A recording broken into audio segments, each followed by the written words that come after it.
નમસ્કાર દર્શક મિત્રો, સત્યમેવ જયતે લાઈવ ન્યૂઝમાં આપ સૌનું હાર્દિક સ્વાગત છે।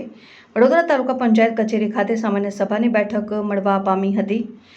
તાલુકા પંચાયતની સામાન્ય સભાની બેઠકમાં પ્રથમ ન્યાય સમિતિના ચેરમેન લલિતભાઈ બેચરભાઈ વસાવાને અજય દેવલોક પામ્યા છે, તેમણે શ્રદ્ધાંજલિ પાઠવવામાં આવી। ત્યારે પુલવામામાં શહીદ થયેલા પર્યટકો માટે પણ 2 મિનિટનું મૌન પાળી તેઓને પણ શ્રદ્ધાંજલિ પાઠવવામાં આવી હતી।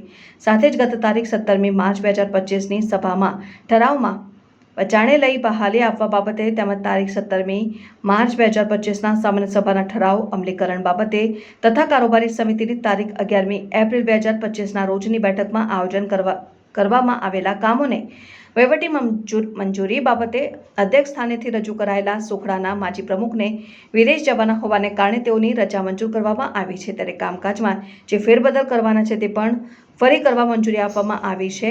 નોંધણીય બાબત છે કે આજરોજ તાલુકા પંચાયત પ્રમુખ અંકિતા પરમારનો જન્મ દિવસ હોવાથી તમામ સભાસદોમાં એક ખુશીની લાગણી અને તેમને પુષ્પગુચ્છ આપીને કેક કાપીને તેમનું અભિવાદન કરવામાં આવ્યું હતું।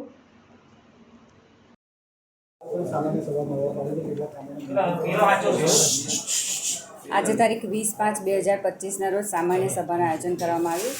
સૌપ્રથમ તો તેમાં જે ન્યાય સમિતિના ચેરમેન છે અમારા રવિભાઈ બેચરભાઈ વસાવા, જે દેવલોક પામ્યા છે, તેમને શ્રદ્ધાંજલિ આપવામાં આવી। અને પહેલગામના હુમલામાં જે આપણા સૈનિકો પણ મૃત્યુ પામ્યા છે તેમને શ્રદ્ધાંજલિ આપવામાં આવી। અને એજન્ડામાં ટોટલ 4 વિષય હતા। એમાં પહેલું હતું કે 17/3/2025ની સામાન્ય સભાના ઠરાવો વંચાણે લઈ બહાલી આપવા બાબત। વિષય નંબર 2 હતું 17/3/2025ના સામાન્ય સભાના ઠરાવના અમલીકરણ બાબત। અને વિષય નંબર 3 કારોબારી સમિતિમાં જે કંઈ બેઠકની આયોજન કરવામાં આવેલી હતી એની વહીવટી મંજૂરી આપવા બાબત। અને ચોથો વિષય હતો અધ્યક્ષ સ્થાનેથી જે રજૂ થાય તે।